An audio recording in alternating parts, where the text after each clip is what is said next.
पूरी दुनिया कोरोना महामारी से उभरी ही थी। इसी बीच चीन में ह्यूमन मेटान्यूमोवायरस यानी कि HMPV के कारण फिर से कोविड-19 के पीक जैसे हालात बनते जा रहे हैं।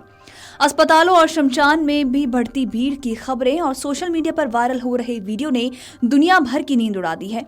वैसे तो ह्यूमन मेटान्यूमोवायरस कोई नया वायरस नहीं है।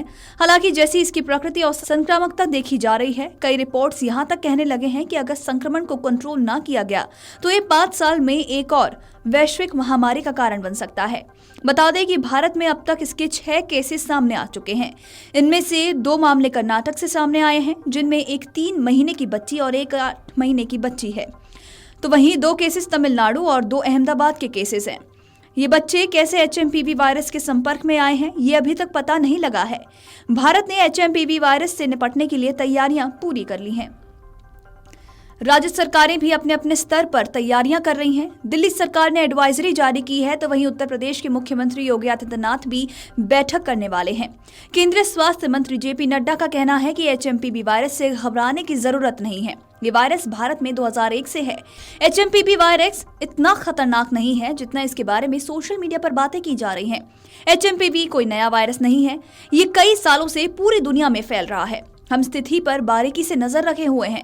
हम ये कह सकते हैं कि चिंता का कोई कारण नहीं होना चाहिए। ICMR भी लोगों से कहते हुए नजर आ रही है कि HMPV वायरस नया नहीं है और ये पहले से ही भारत सहित दुनिया भर के कई देशों में मौजूद रहा है। इसलिए घबराने की जरूरत नहीं है, बस लोग एहतियात बरतें। HMPV वायरस पर दिल्ली सरकार ने गाइडलाइन भी जारी की है। दिल्ली में अधिकारियों को नजर रखने के लिए कहा गया है और सांस संबंधी मामलों की निगरानी का निर्देश दिए गए हैं। अस्पतालों को निर्देश दिए गए हैं कि खांसी और जुकाम से जुड़े मामलों को गंभीरता से लिया जाए। अगर किसी में HMPV वायरस के लक्षण नजर आते हैं तो उसकी तुरंत जांच की जाए।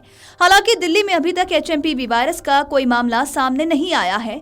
बता दें कि चीन के इस वायरस के केस बढ़ रहे हैं, तो उत्तर प्रदेश के मुख्यमंत्री योगी आदित्यनाथ ने भी स्वास्थ्य और गृह विभाग के अफसरों की बैठक बुलाई है। ये बैठक आज लखनऊ में होनी है। HMPV वायरस के लक्षण की बात करें तो इसमें खांसी, बुखार, गले में खराश, गले में जलन और कुछ मामलों में सांस लेने में भी दिक्कत होती है। कुछ मामलों में इसका संक्रमण ब्रोंकाइटिस, निमोनिया या फिर अस्थमा के लक्षणों से भी बदल जाता है।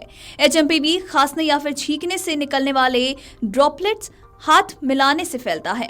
इसके अलावा ये किसी को स्पर्श करने या फिर नजदीकी संपर्क में आने, दूषित सतहों पर हाथ लगाने, मुंह, नाक या आंखों को छूने से भी फैल सकता है।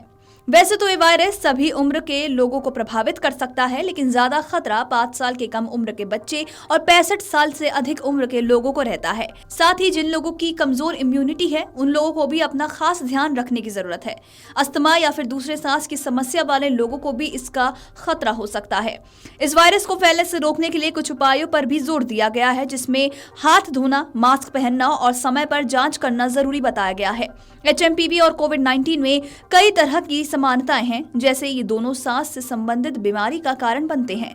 दोनों बुजुर्गों, कमजोर इम्यूनिटी वाले लोगों के लिए खतरा पैदा करती है और साथ ही इन दोनों बीमारियों के कई लक्षण भी मिलते जुलते हैं। इसलिए डॉक्टर्स ने लोगों से ऐसा आग्रह किया है कि इस टाइम वो अपना और अपने परिवार का खास ध्यान रखें। अगर भीड़भाड़ वाली जगहों पर जाते हैं तो मास्क पहनना ना भूलें और बाहर से आने के बाद अपने हाथ अच्छी तरह धोएं।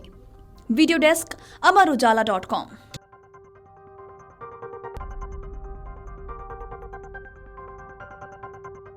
अमर उजाला जीवांजलि के सारथी की मदद लें और महाकुंभ में स्नान जरूर करें।